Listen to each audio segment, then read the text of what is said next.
Hello my dear student, मैं मनोज शर्मा आपके अपने YouTube channel maths planet institute पर आपका हार्दिक स्वागत करता हूं। आज से हम पेपर नंबर 3 स्टार्ट कर रहे हैं और पेपर जो नंबर अपना 3 है उस पेपर का नाम अपने पास क्या है? Numerical analysis. उसमें आपकी 2 बुक्स है। आज से हम स्टार्ट कर देते हैं, देखो पेपर नंबर 3 को, ठीक है। और ये हमारे पैरेलल चलता रहेगा, जो अपना फर्स्ट पेपर है उसके पैरेलल 3 पेपर चलता रहेगा, जिससे कि आपको ये टेंशन नहीं रहेगा कि भी सिलेबस होगा या नहीं होगा, ठीक है। तो पेपर 3 में जो आपकी बुक्स है उसमें आपकी 2 बुक्स है। एक तो है न्यूमेरिकल एनालिसिस, एक तो है संख्यात्मक विश्लेषण।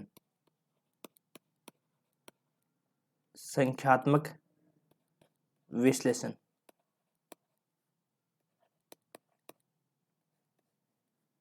इंग्लिश में कहते हैं न्यूमेरिकल एनालिसिस।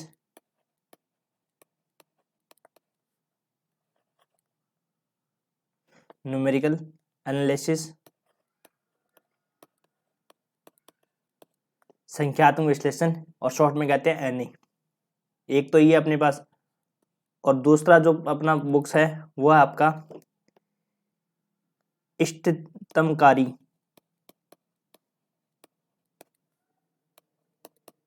परिविधियां।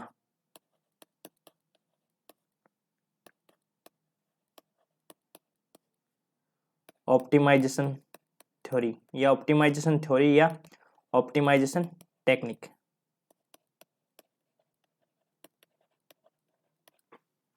ठीक है। ये अपना पेपर नंबर 3 है। अपन सबसे पहले स्टार्ट करेंगे संख्यात्मक विश्लेषण, क्योंकि 3 यूनिट को ये कवर करेगा आपको। जो आपकी टोटल 5 यूनिट आएगी ना सिलेबस में, और सिलेबस में 5 यूनिट आएगी। अब की बार फुल सिलेबस आने वाला है। कोरोना पीरियड तो है नहीं कि भाई आपके आधा सिलेबस आएगा, अब की बार पूरा सिलेबस आने वाला है। इसमें 3 यूनिट है और इसमें आपकी कितनी यूनिट है? 2 यूनिट है, ठीक है। जो इष्टतमीकारी ऑप्टिमाइजेशन वाली जो बुक है उसमें तो आपके सिंप्लेक्स मेथड है और एक दो मेथड है उसमें।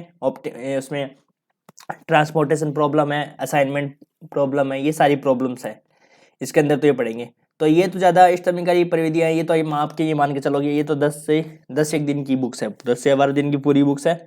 और ये अपने आप कवर, ये अपने आप मतलब कम टाइम में कवर भी हो जाएगी इष्टतमीकारी परिविधियाँ। मेन है कि संख्यात्मक विश्लेषण, इसमें आपको मेन तो देखो इसमें कैलकुलेटर भी जरूरत पड़ेगी, कैलकुलेटर लाना पड़ेगा आपको, ठीक है। और एग्जाम में भी आप उस कैलकुलेटर को ले जा सकते हो, परमिशन अलाउड होती है, ठीक है। तो साथ में ले आना भी, और क्योंकि देखो ये है कि उस पर आप थोड़ी प्रैक्टिस करोगे तो आपका जो हाथ है वो चलता रहेगा, जिससे कि एग्जाम में आपको प्रॉब्लम नहीं आएगी। और इसको याद, मान लो कैलकुलेटर आप छेड़ोगे नहीं ना, तो वहाँ पे आप ये मान के चलो कि वहाँ पे आप कर नहीं पाओगे कैलकुलेशन अच्छे से, इसलिए थोड़ा सा उस पर प्रैक्टिस करने की जरूरत पड़ेगी आपको, ठीक है ना। अभी साथ साथ में प्रैक्टिस कर लोगे तो अच्छा रहेगा। तो अब स्टार्ट कर रहे हैं अपन संख्यात्मक विश्लेषण के बारे में। पहले हम इसके सिलेबस को डिस्कस करेंगे और उसके बाद में हम क्या करेंगे, इसको पढ़ना स्टार्ट करेंगे। तो देखो संख्यात्मक विश्लेषण,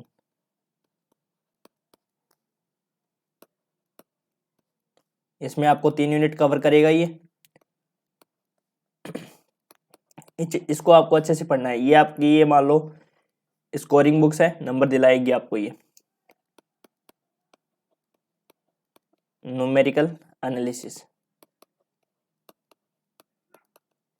और देखो मैं आपको अपना एक शेड्यूल भी बता देता हूँ कि भाई अपन सारे पेपर कैसे कवर कर रहे हैं। देखो जैसे अपना फर्स्ट पेपर चल रहा है ना, फर्स्ट पेपर कौन सा है? फर्स्ट पेपर अपना लीनियर अलजेब्रा है और साथ में रिंग थ्योरी है, linear algebra plus ring theory, ठीक है।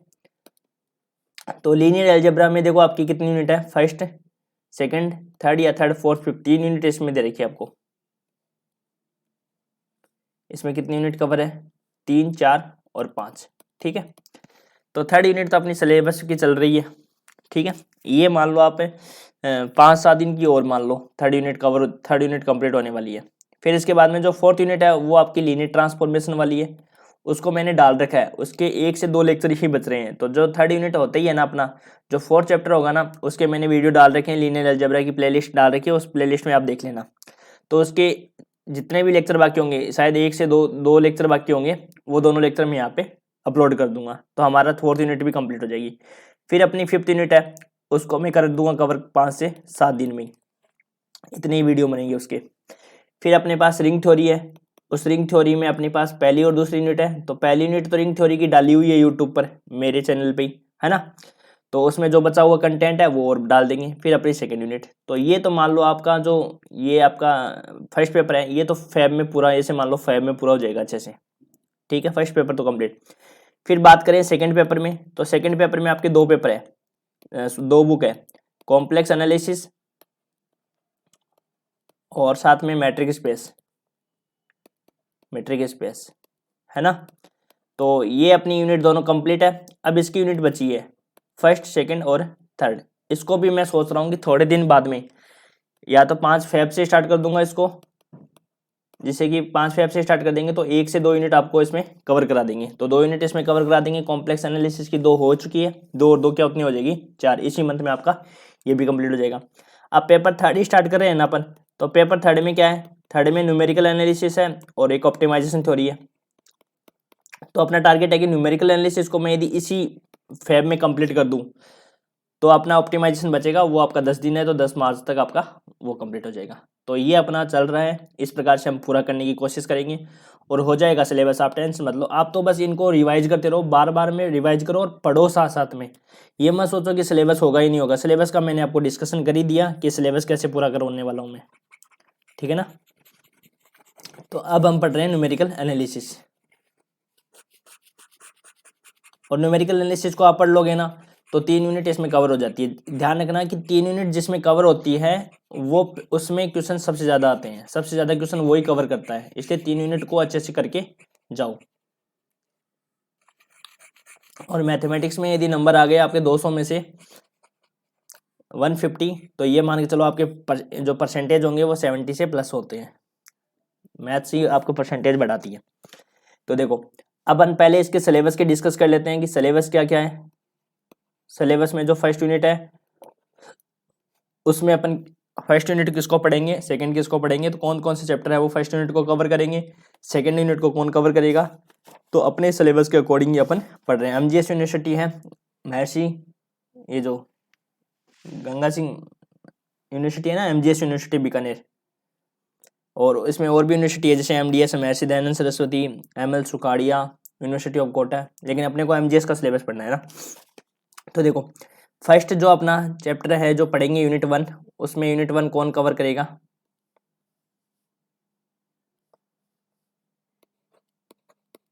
यूनिट 1 में अपन कौन कौन से चैप्टर पढ़ेंगे। तो यूनिट 1 में अपने 2 चैप्टर पढ़ने हैं अपने को। एक तो पढ़ना है फर्स्ट चैप्टर परिमित अंतरकलन,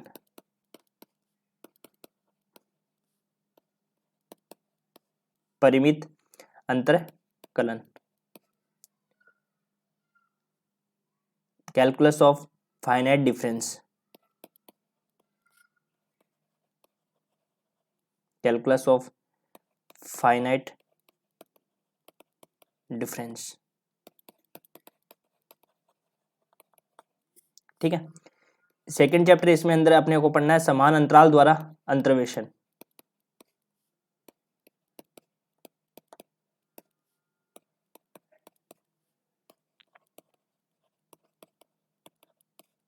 समान अंतराल द्वारा अंतर्वेशन, इंटरपोलेशन विद इक्वल इंटरवल।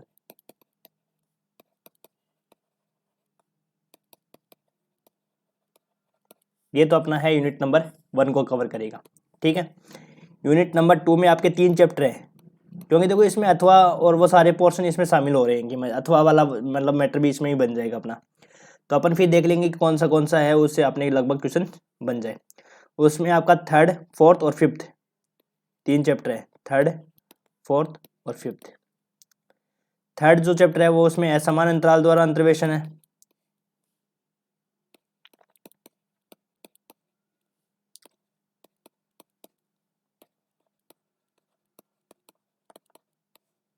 असमान अंतराल द्वारा अंतर्वेशन, interpolation with unequal interval.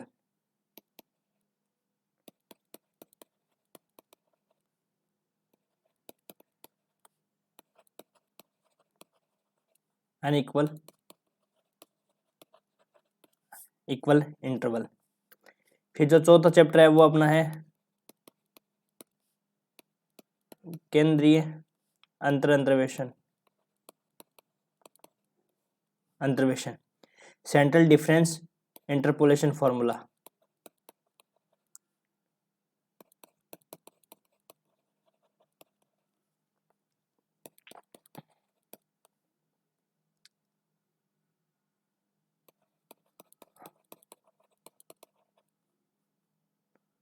Interpolation है, ठीक है ना, इसमें इंटर है, इसमें आर ओ लगती है,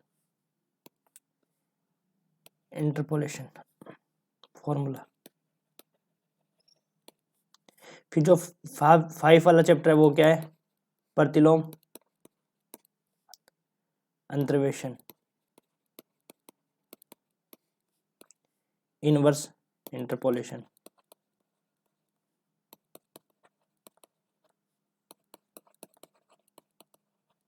इनवर्स इंटरपोलेशन। फिर जो अपना थर्ड यूनिट है उसमें क्या है,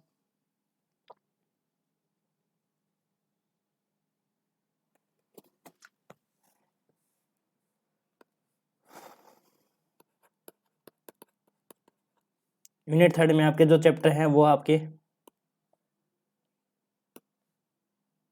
6th और 7th। 6th में है संख्यात्मक, मैंने पूरा कवर करा है, मतलब पूरा कवर करने का मतलब पूरा सिलेबस लिख रहा हूँ मैं आपका, और अपन पढ़ेंगे वो तो अपन देखेंगे साथ साथ में कि कौन सा चैप्टर अपने को पढ़ना है। सारे नहीं पढ़ने, जो आपके सिलेबस में होंगे और जिनसे क्वेश्चन आ रहा है अथवा वाले अपन चैप्टर छोड़ेंगे। न्यूमेरिकल डिफरेंस, और 7वां है संख्यात्मक समाकलन, numerical integration.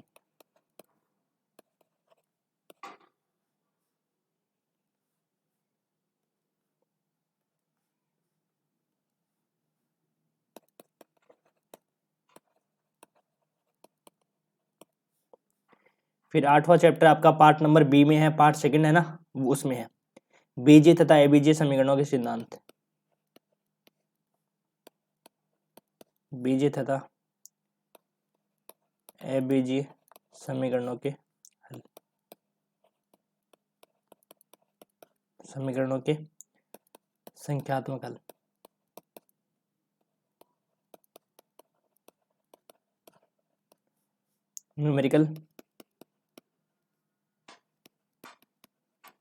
Numerical solution of algebraic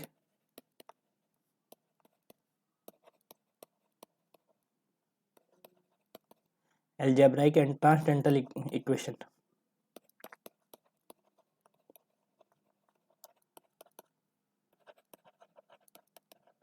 ये आपका चैप्टर है, ये आपके सारे चैप्टर हैं, अपने को 8 चैप्टर दे रखे हैं, ठीक है। सिलेबस में तो पूरे चैप्टर ही दे रखे हैं, और अपन क्या क्या पढ़ेंगे वो तो अपन चैप्टर में भी देखेंगे साथ में, और जो शॉर्ट पेपर है उसको भी देखते रहेंगे साथ साथ में कि भाई कौन सा क्वेश्चन अपना कवर हो रहा है, कौन से तो लास्ट वाले जो प्रीवियस ईयर पेपर है वो भी अपन साथ साथ में क्या करेंगे,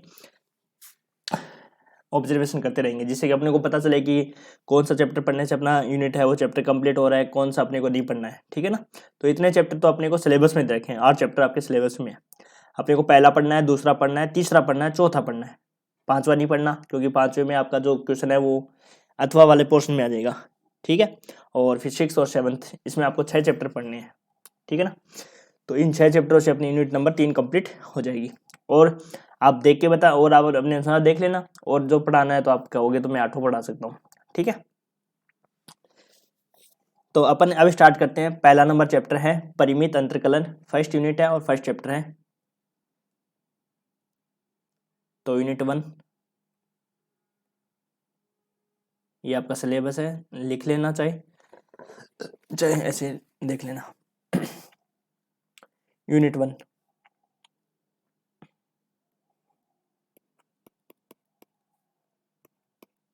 1 में आपके 2 चैप्टर हैं, परिमित अंतरकलन, तो अपन चैप्टर स्टार्ट ही कर देते हैं डायरेक्ट, है ना। यूनिट 1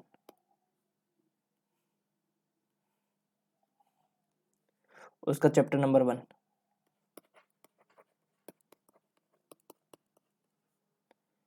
परिमित अंतरकलन। इसमें आपकी डेफिनेशंस भी है और क्वेश्चंस भी है और थ्योरम्स भी है। थ्योरम इतनी नहीं है इसमें, पर जितनी मतलब और चैप्टर्स में अपन पढ़ रहे हैं ना, और बुक्स में पढ़ रहे हैं, उतनी थ्योरम इसमें नहीं मिलेगी आपको। कैलकुलस ऑफ फाइनाइट डिफरेंस,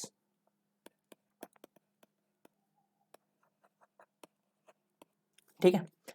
तो देखो फर्स्टली परिभाषा से स्टार्ट करते हैं। पहली जो परिभाषा आपके चैप्टर 1 में है, ये तो आपको पता ही है कि स्वतंत्र चर कौन सा होता है। जैसे मान लो इसमें y equal to f x है, कोई फलन है आपको दे रखा, तो अक्स तो इसमें क्या होता है, इंडिपेंडेंट वेरिएबल स्वतंत्र चर होता है, और y जो होता है उसको अपन कह सकते हैं डिपेंडेंट वेरिएबल, परतंत्र चर कह सकते हैं इसको, डिपेंडेंट वेरिएबल। तो यदि कोई फलन y equal to f x है, तो इसमें x तो क्या होता है, इंडिपेंडेंट वेरिएबल स्वतंत्र चर, और y क्या होता है, परतंत्र चर होता है, ठीक है। तो सबसे पहली जो परिभाषा आपके सिलेबस में दे रखी है, तो सिलेबस के अकॉर्डिंग अपन चलें, तो सबसे पहली जो परिभाषा है विस्थापन संकारक। और ये देखो सारी परिभाषा एग्जाम में पूछी हुई है। जो पहला जो आपकी पहली परिभाषा है वही आपके एग्जाम में 2010 में और 2019 में पूछी हुई है। तो पहली परिभाषा से स्टार्ट करते हैं, विस्थापन संकारक। विस्थापन संकारक,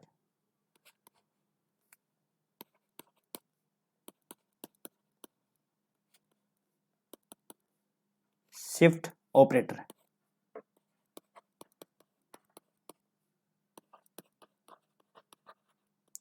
आराम से पढ़ना है और ध्यान से समझना है। सबसे इजी बुक है ये, मान के चलो आप, न्यूमेरिकल एनालिसिस, शिफ्ट ऑपरेटर। और इसका जो नोटेशन होता है वो आपको ई होता है। नोटेशन जो होता है वो आपका क्या होता है, ई होता है, ठीक है। तो पहले हम क्या लिख लेते हैं, इसकी परिभाषा लिख लेते हैं, फिर मैं आपको समझाता हूं और फिर हम इसके एग्जांपल्स करेंगे। यदि फलन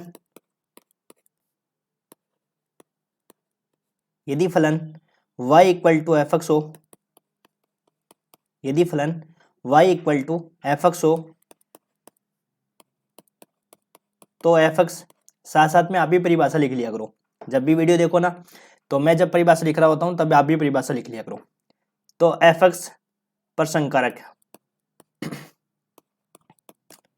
संकारक ई का जो अर्थ है, ई का जो अर्थ है वो फलन के चर में, फलन के चर में, जो फलन का चर है उस फलन का चर अक्ष में आगामी वृद्धि, आगामी वृद्धि का मतलब होता है आगे वाला पद, आगामी वृद्धि देने से, क्योंकि देखो ये परिभाषा आपके एग्जाम में पूछी हुई है। अब एग्जाम में परिभाषा पूछी हुई है तो अपने बुक को लैंग्वेज तो लिखना ही पड़ेगा भाई। अपन फॉर्मूले से थोड़ी काम चला सकते हैं कि भाई इसका एक फॉर्मूला भी होता है, मैं वो फॉर्मूला भी बताऊंगा। लेकिन एग्जाम में क्या होता है, देखो एग्जाम में सारी चीजें करनी होती है। जब भी पेपर सब्जेक्टिव होता है, तो पेपर सब्जेक्टिव होता है तो थ्योरम को भी आपको लिखना पड़ता है, थ्योरी भी लिख के आनी पड़ती है, परिभाषा पूछते हैं तो परिभाषा भी लिख के आनी पड़ती है। ये नहीं कि सर हम परिभाषा तो हम याद ही नहीं करेंगे, वो नहीं करेंगे, क्योंकि थ्योरम भी यही है कि बच्चे, कई बच्चे क्या कहते हैं थ्योरम में सर इतनी थ्योरी लिखाते हो। थ्योरी इसलिए लिखाते हैं कि जैसे आप खुद पढ़ोगे ना, अब जैसे मान लो कोई चीज़ समझ में आपको नहीं आई, अब पढ़ाते टाइम तो आपको चीज़ें समझ में आ गई, हो सकता है समझ में आ गई, लेकिन मान लो फिर आपको वो पॉइंट, जैसे किसी भी चीज़ का मान लो परिभाषा देते हैं या किसी भी मैथमेटिकल लिख दिया, वो चीज़ें आपको समझ में कब आएगी, जब अपन उसकी थ्योरी लिखेंगे साथ में, तभी तो आएगी। और एग्जामिनर पे भी इफेक्ट पड़ता है, जब आप थ्योरी लिख के आते हो ना, तब एग्जामिनर पे इफेक्ट पड़ता है कि एग्जामिनर ये सोचता है कि इसने अच्छे से लिख रखी है सारी चीज़ें, तब आपके नंबर कटने की संभावना 0% होती है। इसलिए थ्योरी भी याद किया करो, थ्योरम में थ्योरी याद किया करो, और परिभाषाएं भी आप याद किया करो, क्योंकि परिभाषाएं हैं तो परिभाषाओं को परिभाषाओं के अनुसार ही लिखा जाता है ना। तो थ्योरी याद किया करो। तो संकारक ई का अर्थ क्या है, फलन के चर अक्ष में आगामी वृद्धि, आगामी वृद्धि देने से होता है, आगामी वृद्धि देने से होता है। तब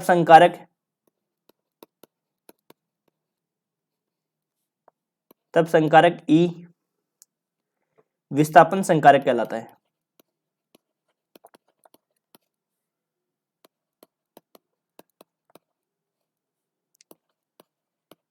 विस्थापन संकारक कहलाता है। यदि मान लो वृद्धि h दे रखी हो, यदि वर्दी की राशि क्या हो,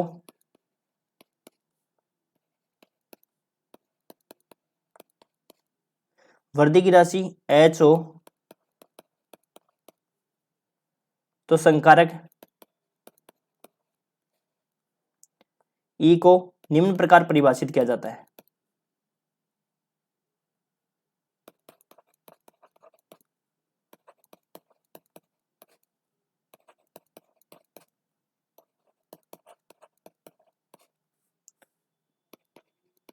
परिभाषित किया जाता है। तो संकारक E को है अपन निम्न प्रकार परिभाषित कर सकते हैं। तो ई एफ एक्स का मतलब क्या होता है, ई एफ एक्स, तो ई एफ एक्स का मतलब होता है कि अगले वाले वेरिएबल जो अक्स होता है उसके अगले वाले वेरिएबल में वर्दी होता है। तो ये इसका मतलब होता है एफ एक्स प्लस एच। अब समझो, देखो मैं इसकी परिभाषा वापस से बताता हूँ। यदि फलन सबसे पहले आपको क्या दे दिया जाए, फलन आपको दे रखा है y बराबर एफ एक्स और आपके कुछ पॉइंट्स दे रखे हैं। पॉइंट कैसे दे रखे हैं, पहला पॉइंट मान लो अक्स दे रखा है, दूसरा पॉइंट आपको मान लो एक्स प्लस एच दे रखा है, तीसरा पॉइंट एक्स प्लस 2h दे रखा है, चौथा पॉइंट मान लो एक्स प्लस 3h दे रखा है। इसी प्रकार सो ऑन एनवा पॉइंट आपको दे रखा है एक्स प्लस एनएच। ठीक है, पॉइंट अपने को दे रखा है x, X plus H, X plus 2h, X plus 3h और लास्ट वाला पद दे रखा है सो ऑन एक्स प्लस एनएच। ये आपके बिंदु दे रखे हैं, क्या दे रखे हैं, पॉइंट्स दे रखे हैं X, X plus H, X plus 2h, X plus 3h and so on X plus NH. ये कोई फलन दे रखा है। ठीक है, इन पे फलन के मान भी दे रखे हैं। भाई पहले वाले पर फलन का मान क्या दे रखा है, एफ एक्स, पहले वाले पे फलन का मान अपन मान लेते हैं एफ एक्स दे रखा है, दूसरे वाले पर फलन का मान आपको दे रखा है एफ एक्स प्लस एच दे रखा है, तीसरे वाले पे फलन का मान एफ एक्स प्लस 2h दे रखा है, चौथे वाले पर फलन का मान एफ एक्स प्लस 3h दे रखा है और लास्ट वाले पे आपको दे रखा है f x plus N h. ये आपके पॉइंट हो गए, ये आपके पॉइंट हो गए और इन पर इनके संगत फलन के मान क्या हो गए आपके, इधर रखे एक्स पर फलन का मान F x, X plus H पर फलन का मान F x plus H, X plus 2h पर फलन का मान एफ एक्स प्लस 2h और एक्स प्लस 3h पर फलन का मान ये और एक्स प्लस एन एच पर फलन का मान F x plus N h. ये आपका फलन दे रखा है। अब समझो, देखो शिफ्ट ऑपरेटर, मतलब शिफ्ट ऑपरेटर का मतलब क्या होता है कि जैसे मान लो आप एफ एक्स पर निकाल रहे हो, शिफ्ट ऑपरेटर एक्स पर आप शिफ्ट जो एफ एक्स है उस एफ एक्स पर आप क्या कर रहे हो, शिफ्ट ऑपरेटर का प्रयोग कर रहे हो। एफ एक्स पर क्या कर रहे हो आप, शिफ्ट ऑपरेटर का प्रयोग कर रहे हो। तो ई एफ एक्स का मतलब क्या होता है, ई एफ एक्स का मतलब होता है कि जो ई एक्स है ना, ये जो अक्स चर दे रखा है, यही परिभाषा लिख रखी है, यदि फलन y बराबर एफ एक्स हो तो एफ एक्स पर संकारक ई है ना, इसका अर्थ क्या है कि फलन का जो चर है, फलन का चर यही है एक्स, इसमें क्या हो जाती है आगामी वृद्धि। आगामी वृद्धि का मतलब अक्स से अगला वाला पॉइंट कौन सा है, एक्स प्लस एच, तो इसके आगामी वृद्धि हो जाती है और यही आपका क्या कहलाता है, शिफ्ट ऑपरेटर कहलाता है। दोबारा देख लो कि सबसे पहले हमने मान लिया माना फलन y बराबर एफ एक्स है और ये पॉइंट आपको दे रखे हैं X, X plus H, X plus 2h, X plus 3h and so on X plus N H. इन पर फलन के मान F X, F x plus H, F x plus 2h and so on F x plus N H है। अब ई का अर्थ क्या होता है, ये होता है शिफ्ट ऑपरेटर। इसको क्या कहते हैं इंग्लिश में, इंग्लिश में कहते हैं शिफ्ट ऑपरेटर और हिंदी में कहते हैं विस्थापन संकारक। तो इसका अर्थ क्या होता है, इसका मतलब क्या होता है, यदि ये शिफ्ट ऑपरेटर एफ एक्स पर यदि ये ऑपरेटर लग रहा है तो इसका मतलब क्या होता है, इसका मतलब ये होता है कि जो फलन एफ एक्स है उसका जो चर है ना, चर इस अक्ष के चर में आगामी वृद्धि, आगामी मतलब आगे वाला जो पोर्शन है, जो पॉइंट है वो आ जाता है यहाँ पे। जैसे मान लो मैं इस पर लगाना चाहूं, किस पर, मान लो मेरे को शिफ्ट ऑपरेटर लगाना है किस पॉइंट पर, एक्स प्लस एच पर लगाना है, तो इसका मतलब क्या हुआ भाई, एक्स प्लस एच का जो अगला पॉइंट है ना वो कौन सा है, एक्स प्लस 2h, तो ये किसके बराबर हो जाएगा, एक्स प्लस 2h। ठीक है, यदि मैं मान लो 2 पे लगाना चाहता हूँ, एफ एक्स प्लस 2h पर लगाना चाहता हूँ, तो बताओ क्या हो जाएगा, शिफ्ट ऑपरेटर लगते ही एफ एक्स प्लस 2h पर लग रहा है, जिस पॉइंट पर लग रहा है उससे आगे वाला पॉइंट हो जाएगा, तो ये एफ एक्स प्लस 3h हो जाएगा। ठीक है, आगे समझ में। तो एक्स का जो चर है उस चर में क्या कर देते हैं, आगामी वृद्धि कर देते हैं, तो वही आपका क्या कहलाता है, तब संकारक ई क्या कहलाता है, विस्थापन संकारक कहलाता है। यदि वृद्धि की राशि एच है तो संकारक को किस प्रकार परिभाषित किया जाएगा कि E f x equal to f x plus h. अब देखो एक्स प्लस 3h का मैं इस पर शिफ्ट ऑपरेटर लगाऊं, ई एफ एक्स प्लस 3h लगाऊं, तब बताओ क्या आएगा, एफ एक्स प्लस 4h। यही तो होता है शिफ्ट ऑपरेटर, एक चर के जो चर है आपका उसमें क्या कर देता है, आगामी वृद्धि कर देता है। आ गया समझ में? अब जैसे मान लो ये तो आपका प्रथम विस्थापन संकारक, जैसे मान लो प्रथम निकालते हैं ना उस प्रकार से। अब यदि मान लो ई स्क्वायर एफ एक्स निकालना हो तब कैसे निकालते हैं? दो बार लगाना है एफ एक्स पर विस्थापन संकारक। तो देखो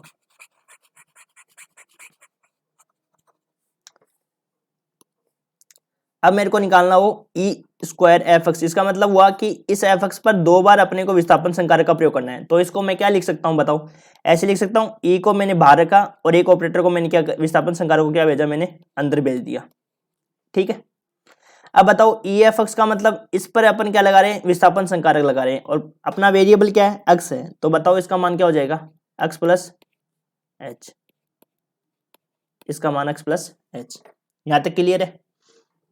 सॉरी यहाँ पे ऐसे लिख देते हैं फलन एफ एक्स प्लस एच थोड़ा सा। तो यहां से हो जाएगा अपने पास क्या, ई एफ एक्स प्लस एच। चर का अपने क्या कर दिया, आगामी वृद्धि करवा दी चर में। तो एक्स पे अपने विस्थापन संकारक लगाया तो क्या हो गया, एक्स प्लस एच।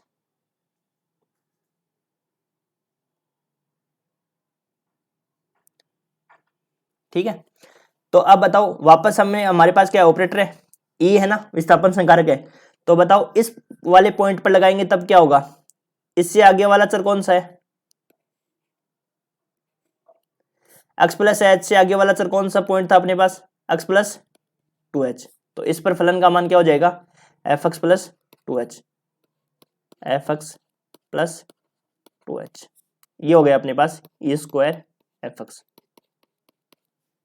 अब मान लो अपने को क्यू वाला निकालना है, e की पावर 3 एफ एक्स का निकालना है। तो बताओ कैसे निकालेंगे, ई स्क्वायर को मैंने बाहर रखा, एक शिफ्ट ऑपरेटर अंदर भेजा, तो ई एफ एक्स पर। ठीक है, अब बताओ इसका मान कितना होगा, एफ एक्स पर शिफ्ट ऑपरेटर लग रहा है तो ये किसके बराबर हो जाएगा, एफ एक्स प्लस एच। अब इसी प्रकार एक ऑपरेटर को वापस अंदर भेजा, तो इसको अब की बार किस पर लगाना है, एफ एक्स प्लस एच पर। तो बताओ एफ एक्स प्लस एच वाला पॉइंट कौन सा है, इसके आगे वाला पॉइंट कौन सा है, एक्स प्लस टू एच। तो इसका मान क्या हो जाएगा, x plus two H.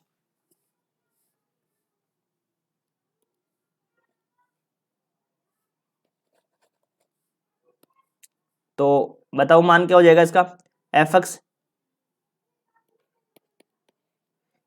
X plus H पर लगा रहे हैं अपन शिफ्ट ऑपरेटर, तो इससे अगला वाला पॉइंट के फलन के मान के बराबर हो जाएगा। तो ये हो जाएगा f x plus two H. अब देखो वापस इस पे लगा रहे हैं, अब की बार एक्स प्लस टू एच पर अपन शिफ्ट ऑपरेटर लगा रहे हैं, तो बताओ किसके बराबर होगा, F x plus three H के बराबर हो जाएगा।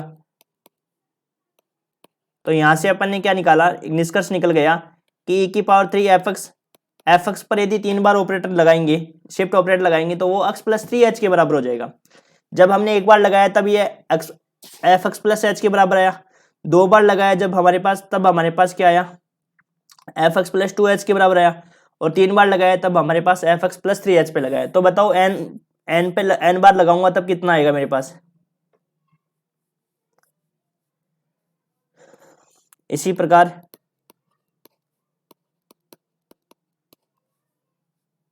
एफ एक्स पे एनवा अपन शिफ्ट ऑपरेटर लगाएं तो किसके बराबर होगा इसमें, ये आपके हो जाएगा f x plus N H के बराबर हो जाएगा।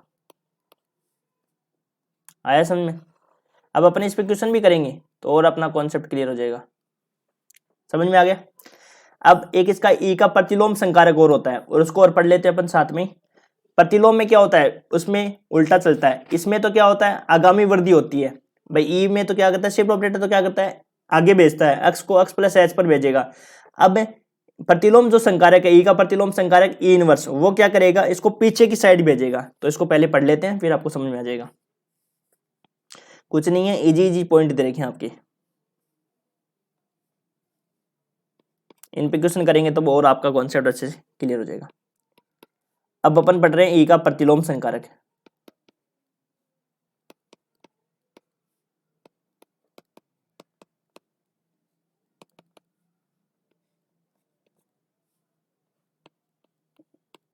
इनवर्स, ठीक है।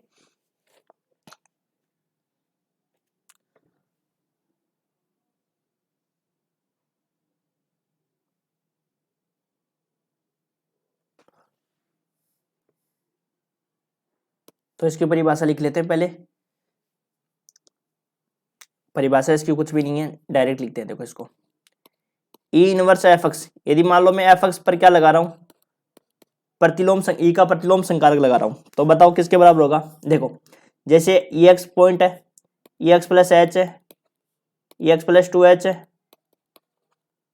E x plus three h है, और एंड सो ऑन, ये लास्ट वाला point x plus N H है। उस ये तो क्या करता है, जो ई शिफ्ट ऑपरेटर है वो तो क्या करता है, वेरिएबल को आगे की तरफ भेजता है। जैसे एक्स प्लस एच पर लगाएंगे तो एक्स प्लस टू एच की तरफ जाएगा, एक्स प्लस टू एच के ऊपर ई ऑपरेटर लगाएंगे या ई शिफ्ट ऑपरेटर लगाएंगे, तब अपने पास एक्स प्लस थ्री एच के बराबर आएगा।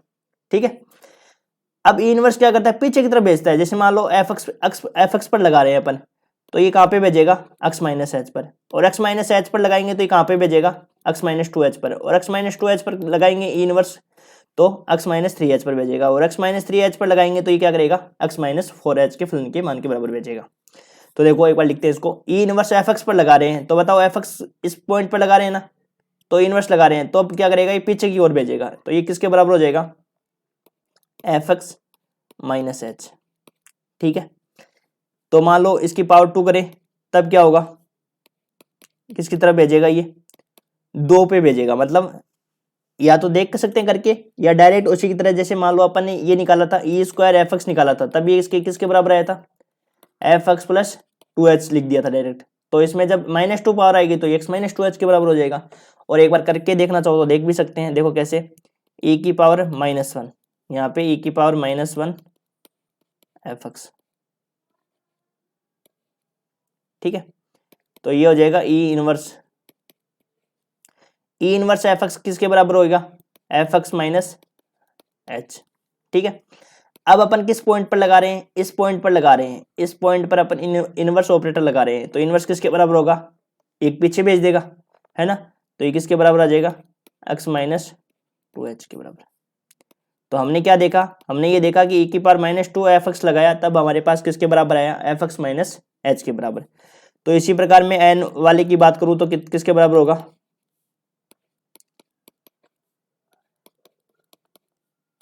तब ये हो जाएगा अपने पास F x minus N H के बराबर हो जाएगा। ठीक है, तो हमने अभी क्या पढ़ा है, हमने एक पढ़ा था विस्थापन संकारक और इसका प्रतिलोम हमने पढ़ लिया, समझ में आया। यदि मान लो ई एफ एक्स है, तब तो अपने पास क्या होगा, डायरेक्ट आपको पता है एफ एक्स प्लस एच हो जाएगा। यदि ई स्क्वायर एफ एक्स निकालेंगे तब क्या होगा, F x plus two H हो जाएगा।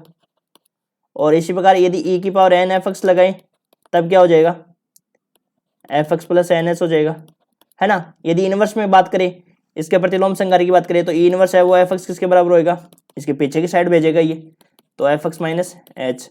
ई की power minus two f x किसके बराबर हो जाएगा, f x minus two h. और ई की power minus three f x किसके बराबर हो जाएगा, f x minus N H.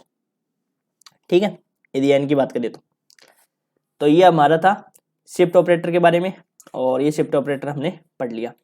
अब हम इसके जो क्वेश्चंस है वो क्वेश्चंस करते हैं।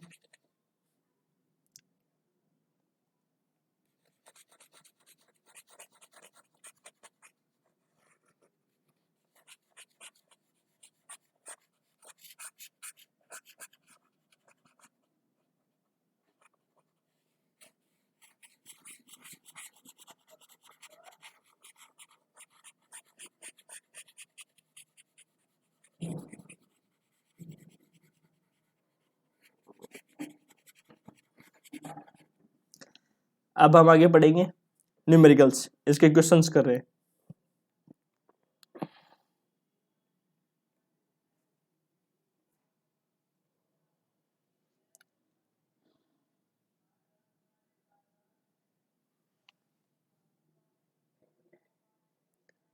तो एग्जाम्पल नंबर 1 क्या दे रखा है उसको पढ़ते हैं।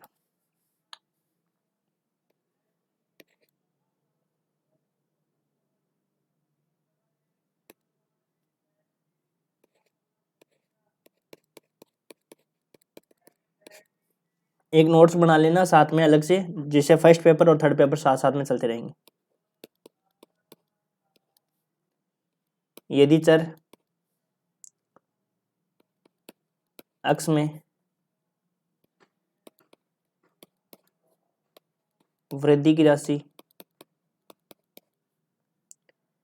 एच है तो एच हो तो ए की पावर 3 एक्स साइन एक्स, इसका मान ज्ञात कीजिए।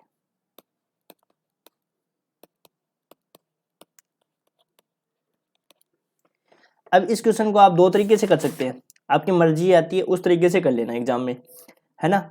देखो जब भी आपका कॉन्सेप्ट क्लियर होता है तो आपको अपने आप ही माइंड में आ जाएगा कि अपन इसको कितने तरीके से कर सकते हैं क्वेश्चन को।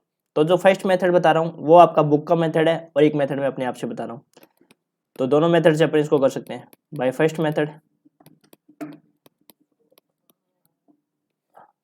मेथड में क्या है कि डायरेक्ट इसको अप्लाई कर सकते हैं। डायरेक्ट कैसे, मेरे को यदि मान लो e की पावर 3 एक्स साइन एक्स निकालना है, ठीक है, तो वही जो हमने थ्योरी में पढ़ा था क्या, कि ई स्क्वायर को अपन बाहर रखते हैं, दो ऑपरेटर को तो बाहर रखते हैं और एक को अंदर के भेज देते हैं ई के साथ, है ना, इस फंक्शन के साथ ई एक्स साइन एक्स, ठीक है। अब ये क्या करेगा, देखो ई स्क्वायर, अब ये शिफ्ट ऑपरेटर क्या करेगा, एक्स को कहाँ पे भेजेगा, एक्स प्लस एच की तरफ भेज देगा, और साइन एक्स, एक्स को कहाँ भेजेगा, एक्स प्लस एच। तो ये तो अपना लग गया first operator, x plus h sine x plus H, इसका मान निकल गया अपने पास, ठीक है। अब ई स्क्वायर है ना, तो एक ई को वापस अंदर भेज देंगे क्योंकि अपने को मान निकालना है, तो ई को मैंने क्या भेजा, एक अंदर ही भेज दिया, तो ये भेजा x plus h sine x plus H, ठीक है। अब लगाओ इस पे, देखो अपन डायरेक्ट भी मान बता सकते हैं लेकिन अपने को सब्जेक्टिव करना है। देखो e की पावर 3 एक्स साइन एक्स है ना, तो मैं डायरेक्ट बता सकता हूँ इसका answer x plus 3 h sine x plus 3 H आएगा, लेकिन अपने को सब्जेक्टिव एग्जाम में सब्जेक्टिव करके आना है ना कि ऑब्जेक्टिव। ऑब्जेक्टिव करते हैं तो यहाँ पे x plus 3 h sine x plus 3 H, इसका आंसर यही आएगा, है ना।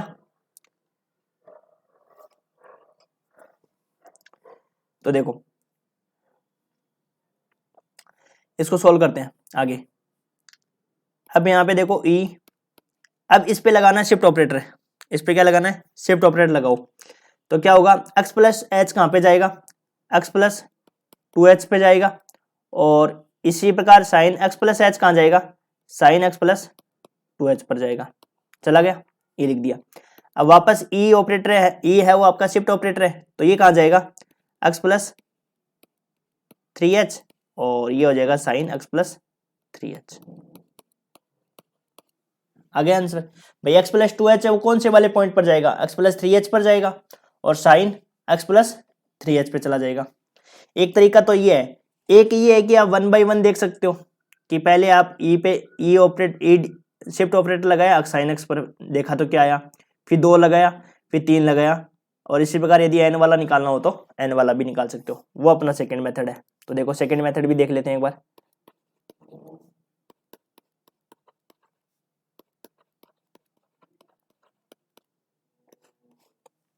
सेकंड मेथड क्या है, देखो एक पर लगाओ पहले, एक्स साइन एक्स है ना, एक पर अपन क्या लगाते हैं, शिफ्ट ऑपरेटर लगाते हैं, तो क्या हो जाएगा बताओ, एक्स प्लस एच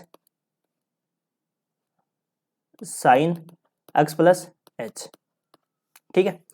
फिर हमने क्या किया, दो पर दो लगाते हैं, दूसरा लगाते हैं, तो दूसरा लगाने पर क्या होगा, इसको कैसे लिख सकते हैं, ई एक्स साइन एक्स, और ये मान अपने पास पहले से ही है, ई एक्स साइन एक्स किसके बराबर है, उसको लिख देंगे यहीं पे डायरेक्ट, तो x plus h sine x plus H. तो प्रोसेस तो वही ऊपर वाली ही फॉलो कर रहे हैं अपन वैसे तो यहाँ पे बताओ क्या हो जाएगा, एक्स प्लस 2h और साइन एक्स प्लस 2h, ये आ गया अपने पास E square x sine x का मान। अब यदि अपन 3 का डायरेक्ट देखना चाहो तो 3 का डायरेक्ट भी आ सकता है, और यदि नहीं देखना चाहो तो आप इसको देख करके भी देख सकते हो। डायरेक्ट कैसे करोगे, ई और ये E square x sine x, तो ये वैल्यू रख दो इसमें,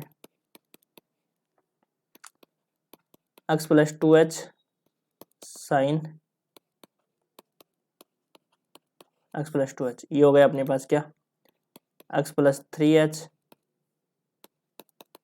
साइन एक्स प्लस 3h, ये आपके पास आ गया e की पावर 3 एक्स साइन एक्स। ठीक है, यदि एनवे वाले की बात करूं तो कितना आएगा,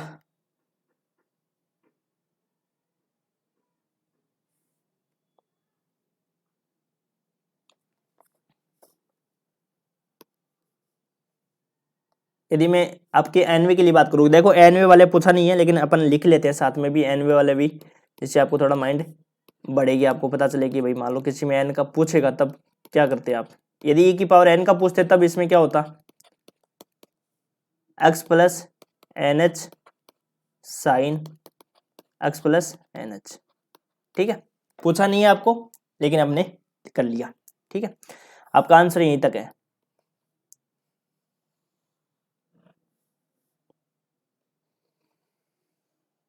ये आपका आंसर है। ठीक है, अब देखो दूसरा एग्जांपल देखते हैं।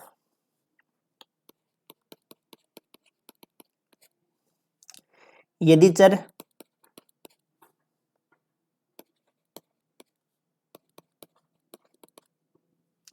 यदि चर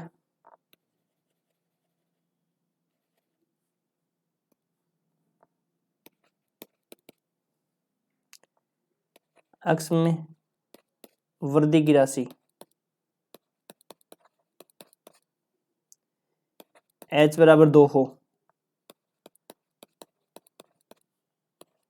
ई स्क्वायर एक्स क्यूब का मान, सॉरी अपन दूसरा सवाल लिख दिया, तीसरा वाला एग्जाम्पल लिख दिया। h हो तो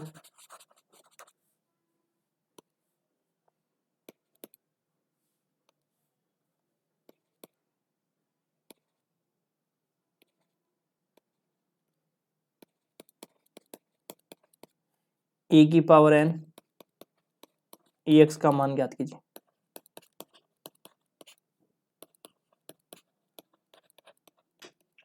देखो पहला क्वेश्चन भी आपके, पहला क्वेश्चन तो नहीं एग्जाम में, ये क्वेश्चन जरूर पूछा हुआ है आपका।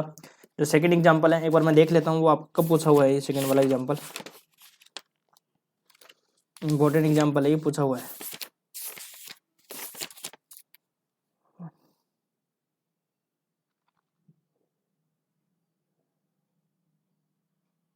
ये बीकानेर यूनिवर्सिटी 8 में पूछा हुआ है।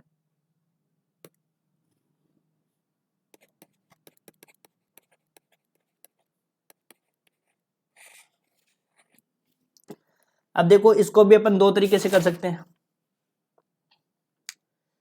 दो तरीके से मतलब एक तो आप e की पावर जो 1 है उसको निकाल लो पहले, और फिर 2 पावर पे निकाल लो, फिर 3 पावर पे निकाल लो, और फिर इस प्रकार e की पावर n पे देख लो। वो तरीका बेस्ट है, एक बार पहले उस तरीके से करा देते हैं, फिर आपका जो बुक में दे रखा है उस तरीके को मैं बता दूंगा, जो अच्छा लगे आपको उससे कर लेना। ठीक है, तो देखो solution by first method.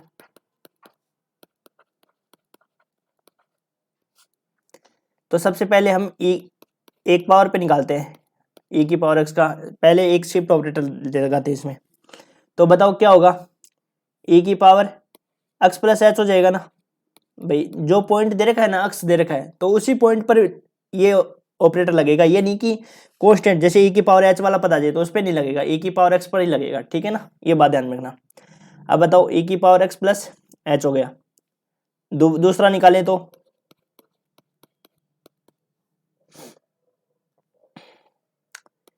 e और e की पावर x। ठीक है, ये हो गया अपने पास e। अब देखो इस पर लगाए हमने शिफ्ट ऑपरेटर, तो ये किसके मान के बराबर आया था, x प्लस एच। ठीक है, अब इस पे लगाओगे तो e की पावर x प्लस 2h आ गया, ई स्क्वायर ई की पावर x। मतलब अब यहाँ से अपन क्या देख रहे हैं, यहाँ से अपन ये ऑब्जर्व कर रहे हैं कि एक पावर यहाँ पे थी तब यहाँ पे x प्लस एच आ गया, दो पावर करी तो यहाँ पे x प्लस 2h आ गया, और तीन पावर करेंगे तो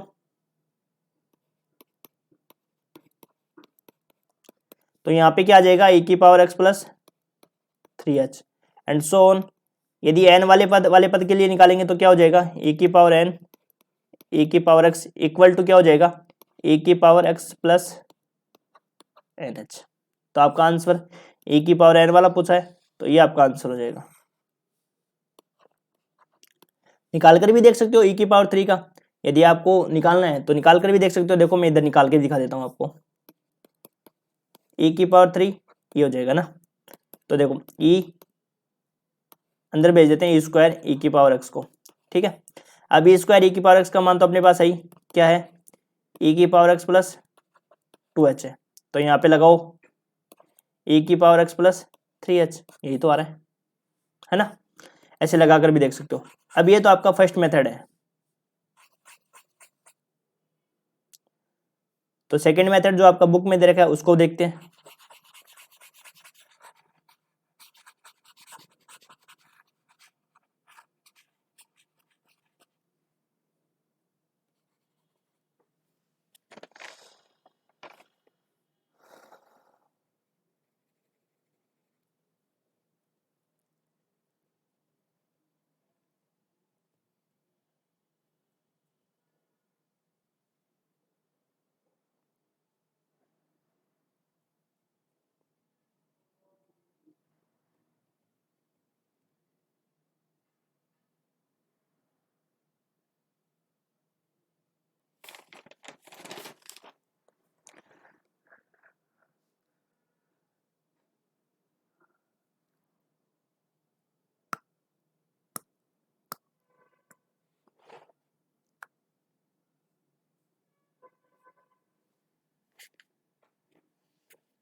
बाय सेकंड मेथड देखो,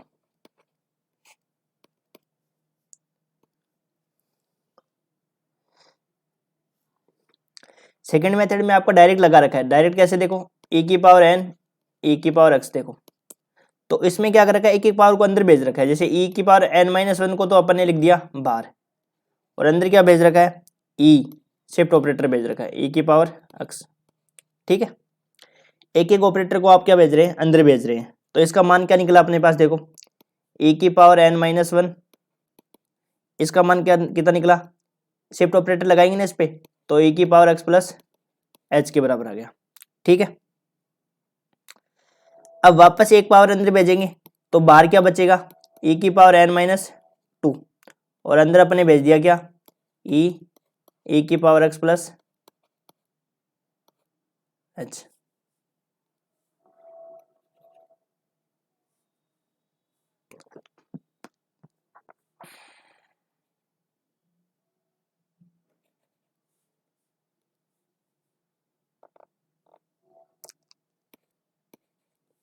तो लगाओ इस पे शिफ्ट ऑपरेटर वापस, e की पावर n-2, तो यहाँ पे क्या हो जाएगा बताओ, e की पावर x प्लस 2h, ठीक है। जैसे e की पावर n-2 किया तब हमारे पास क्या मिला, x प्लस 2h मिला। तो यहाँ से हम देखने से क्या पता चल रहा है, देखो ये किसका मान है, यहाँ पे आपका e स्क्वायर का मान है ना भाई। ये तो पता चला कि ए स्क्वायर का मान है, e की पावर n-2 और ए स्क्वायर का मान है, तभी तो n आएगा, है ना। तो यहाँ से जब इसको करोगे तो यहाँ पे क्या लगाना है, अब शिफ्ट ऑपरेटर लगाना है आपको, है ना।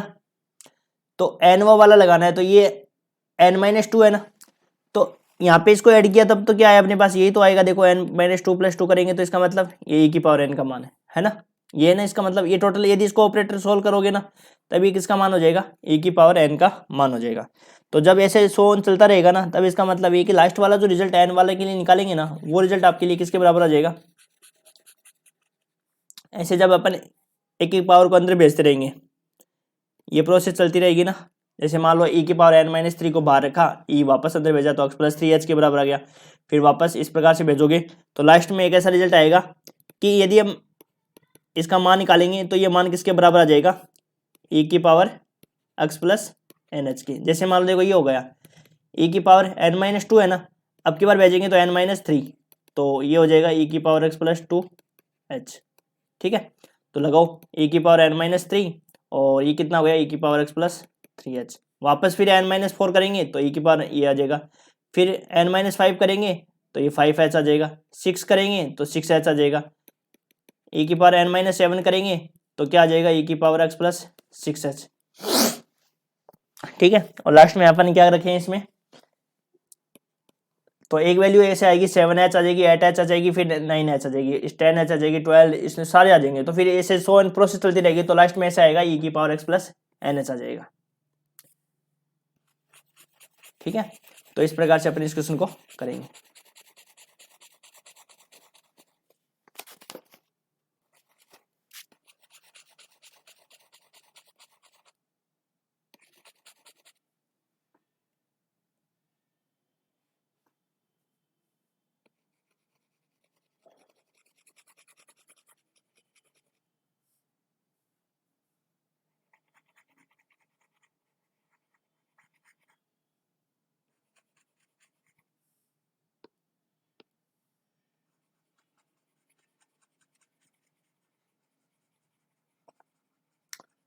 अब अपन लिखते हैं अगला एग्जाम्पल, एग्जाम्पल नंबर 3।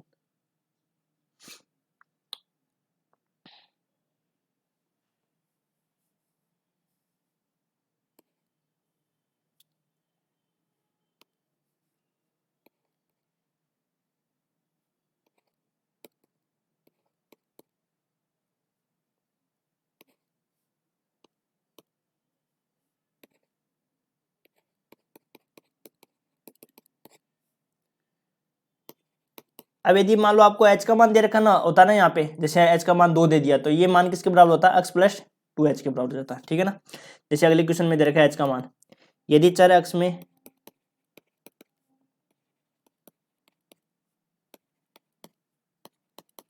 वृद्धि की राशि h है वो 2 दे रखा है, तो आपको e² x³ का मान ज्ञात कीजिए।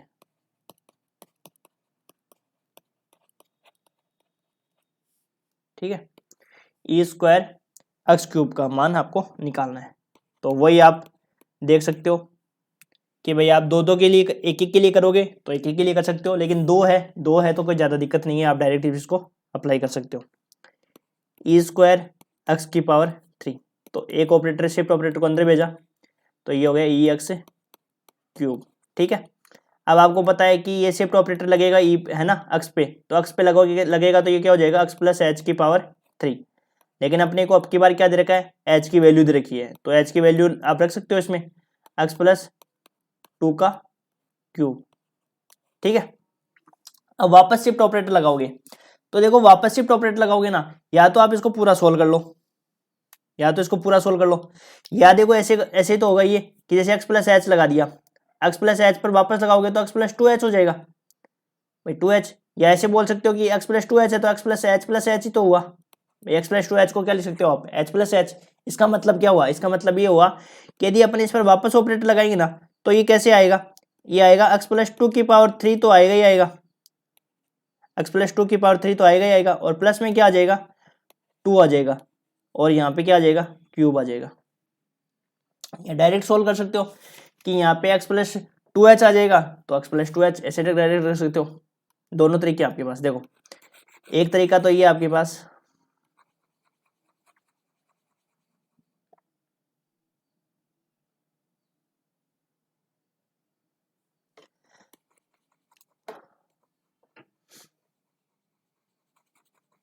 देखो दो तरीके से बताता हूँ मैं आपको, इसको आपको जैसा अच्छा लगे वैसे कर लेना।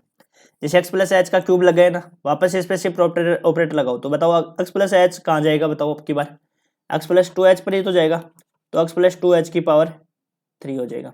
यहाँ तक क्लियर है, x प्लस एच कहाँ पे जाएगा, यदि एक शिफ्ट ऑपरेटर और लगाएंगे तो x प्लस 2h⁻3 पर जाएगा, यही होगा ना। अब h की वैल्यू रख दो लास्ट में, जैसे कि कोई कंफ्यूजन ही नहीं रहेगा, x प्लस 2 × 2⁻3, तो यहाँ से हो जाएगा x प्लस 4⁻3, तो ये आपका आंसर हो जाएगा। तो इसमें आपको कोई भी कंफ्यूजन क्रिएट नहीं होगा, तो लास्ट में h की वैल्यू रख दो आप, सबसे बेस्ट यही रहेगा कि लास्ट में h की वैल्यू रख दो, जिससे कोई भी आपको कंफ्यूजन क्रिएट नहीं होगा। तो आपने पहले क्या किया, पहले एक शिफ्ट ऑपरेटर अंदर गया तो x प्लस एच के बराबर आ गया, फिर हमने एक और शिफ्ट ऑपरेटर भेजा था x प्लस एच, वो कहाँ जाएगा, अगले वाले पॉइंट पर x प्लस 2h के बराबर, और फिर हमने h की वैल्यू पुट कर दी। तो ये सबसे बेस्ट है, और है ना। और दूसरा तरीका मैं आपको बताऊंगा ही नहीं, क्यों, क्योंकि दूसरे तरीके से आप कंफ्यूज हो जाओगे। तो अपन यही तरीका ही ध्यान रखते हैं, है ना। जैसे कि ज़्यादा तरीके ध्यान रखोगे तो कंफ्यूज और हो जाओगे, इसलिए अपन एक तरीका ही पर्टिकुलर रखते हैं। बस आप तो ये ध्यान रखो, वही आपका आंसर हो गया। इसको सोल्व भी कर सकते हो और यहाँ तक भी छोड़ के आ सकते हो। अब अलग अलग example number 4।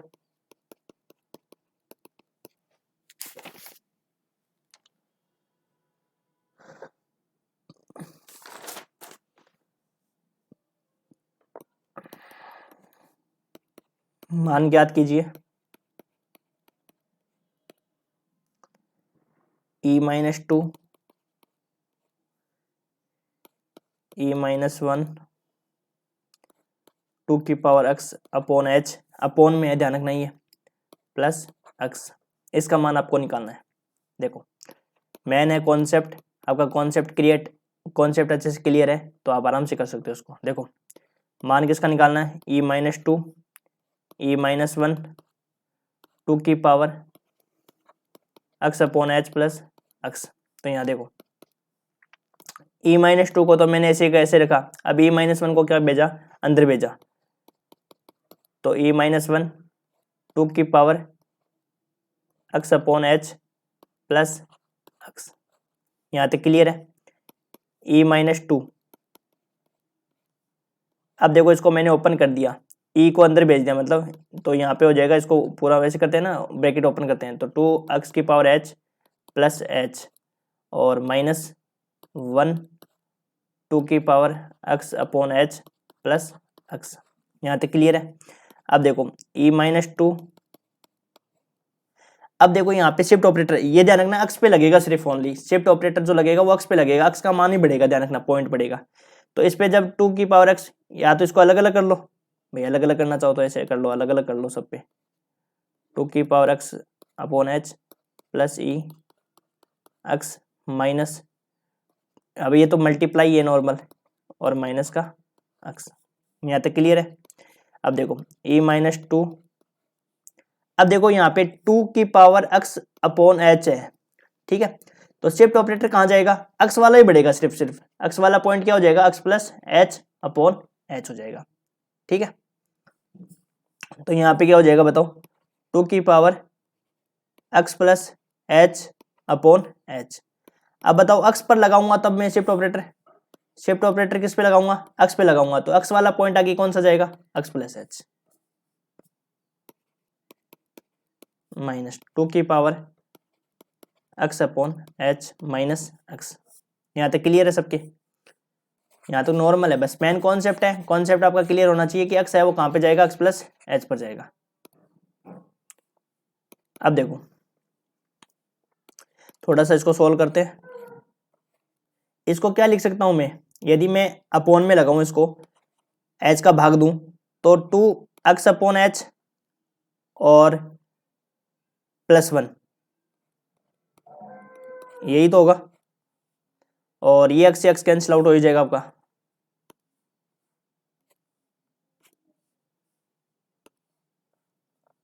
Plus h minus 2 की पावर x अपॉन h।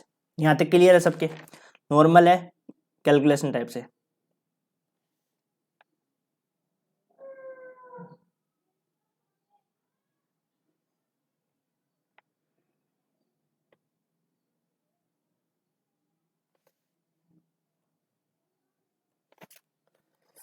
देखो इधर वाली साइड ही कर देते हैं ना।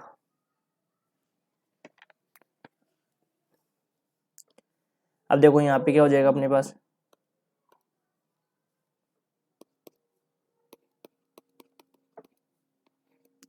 इसको क्या लिख सकता हूँ, आपको पता है कि घातांक को करनी पड़ा होगा आपने, तो मैं इसको अलग अलग कर सकता हूँ क्या, ऐसे 2 की पावर x अपॉन h और 2 की पावर 1, 2 की पावर 1, तभी तो होता है ना भाई, दोनों का आधार समान है तो घात क्या होती है, जुड़ जाती है ना, x अपॉन h प्लस 1, तो प्लस 2 की पावर x अपॉन h। अब इस वाले पद में और इस वाले पद में, इन दोनों में क्या ले लेते हैं, कॉमन, कॉमन क्या आ जाएगा, 2 की पावर x प्लस एच, 2 की power x upon H common आ गया, यहाँ पे बचा 2 माइनस 1 और प्लस एच। ठीक है, अब 2 माइनस 1 क्या होता है, 1 ही तो होता है।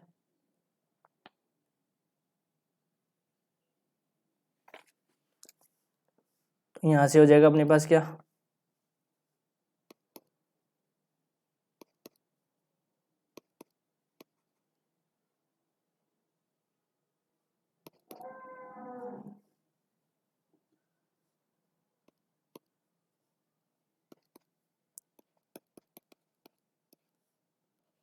ये हो गया 2 की power x upon H plus H.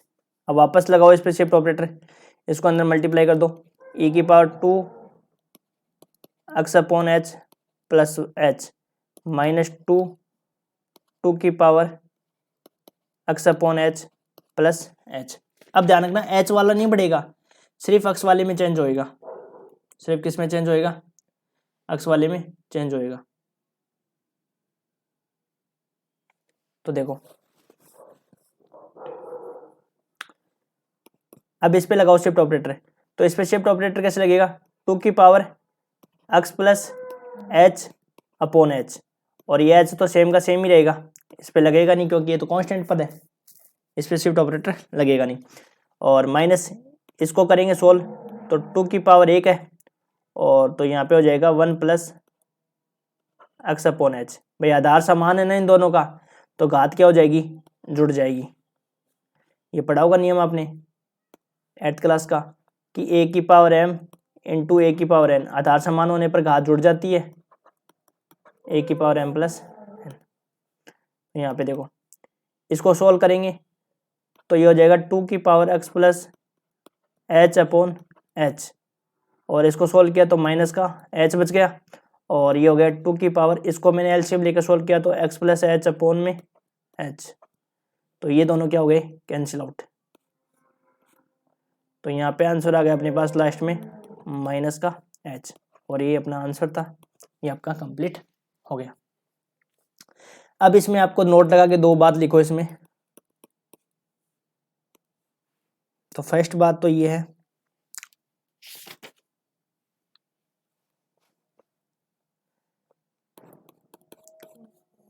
ए की पावर 0 का मान जो होता है वो किसके बराबर होता है, 1 के बराबर होता है। और दूसरे जो पॉइंट अपने पास वो है अपना ए की पावर 0 का, देख सकते हैं अपन, ए की पावर 0 का मान 1 हो जाएगा, है ना। और दूसरा ये है कि ई स्क्वायर एफ एक्स है ना, ई की पावर 2 एफ एक्स, ये आपका नॉट इक्वल टू होता है किसके, ई एफ एक्स का होल स्क्वायर के। क्यों, क्योंकि ये ऑपरेटर है, ये आपका विस्थापन संकारक है। विस्थापन संकारक में देखो आपको यदि सोल्व करना है इसका, तो यदि इसका एलएचएस देखें अपन, तो ई स्क्वायर एफ एक्स का मतलब क्या होता है, ई स्क्वायर एफ एक्स का मतलब पता है आपको कि ई एफ एक्स है ना, और यहां से क्या हो जाएगा अपने पास एफ एक्स प्लस एच, और वापस शिफ्ट ऑपरेटर लगाएंगे तो ये किसके बराबर आ जाएगा, एफ एक्स प्लस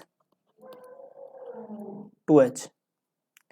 ठीक है, जबकि अपन राइट साइड को देखें, यदि राइट साइड को देखें तो राइट साइड किसके बराबर होती है, ई एफ एक्स का होल स्क्वायर निकालना है। तो यहां से क्या हो गया, एफ एक्स प्लस एच का होल स्क्वायर है, तो ये दोनों मान बराबर नहीं है, तो एल एच एस और आर एच एस दोनों बराबर नहीं होती है। तो जब भी आपका ई की पावर 2 एफ एक्स है वो नॉट इक्वल टू होगा ई का स्क्वायर, ई एफ एक्स का होल स्क्वायर के बराबर। ये नहीं कि इसका स्क्वायर कर सकते हैं, इसका स्क्वायर नहीं कर सकते क्योंकि ये ऑपरेटर है, डिस्प्लेसमेंट विस्थापन संकारक कहते हैं, शिफ्टिंग ऑपरेटर है, ठीक है ना। ये नहीं कि इसका स्क्वायर हो गया तो उसका भी स्क्वायर हो गया साथ में, ये नहीं होता है। अब आज की क्लास तो हो गई कंप्लीट आपकी, और अगले वाले में अपन पढ़ेंगे, अगले वाले जो लेक्चर है उसमें अपन पढ़ेंगे अग्रांतर संकारक, और फिर अग्रांतर संकारक के जितने भी एग्जाम्पल्स है वो सारे एग्जाम्पल कवर करने की कोशिश करेंगे, ठीक है। और वीडियो देखो, एक बात बताता हूँ आपको, वीडियो अब आपको इतना फ्री एजुकेशन दे रहे हैं, फ्री एजुकेशन दे रहे हैं, मतलब पूरा यूट्यूब पे मैं आपको बीएससी फाइनल का कोर्स करवा रहा हूँ, पर ये नहीं कि बच्चे लाइक भी नहीं करते हैं, शेयर भी नहीं करते हैं और चैनल को सब्सक्राइब भी नहीं करें। कुछ बच्चे तो देखो ऐसे, बहुत सारे बच्चे तो ऐसे हैं जो बिना सब्सक्राइब किए हुए वीडियो जरूर देख रहे हैं, बिना सब्सक्राइब किए हुए। क्योंकि आपको क्या पता है, आपको ये लगता होगा सर को पता ही नहीं है कि हमने चैनल को सब्सक्राइब कर रखा है। इसमें सब बताता है आपका चैनल किसने सब्सक्राइब कर रखा है और कितने बच्चे ऐसे हैं जो बिना सब्सक्राइब करे हुए वीडियो देख रहे हैं। तो आपको इतना ही बस रिक्वेस्ट कर रहा हूँ कि भाई आपको फ्री एजुकेशन, आपको वीडियो अच्छे लग रहे हैं तो लाइक करो, शेयर करो और चैनल को सब्सक्राइब जरूर करें। ठीक है,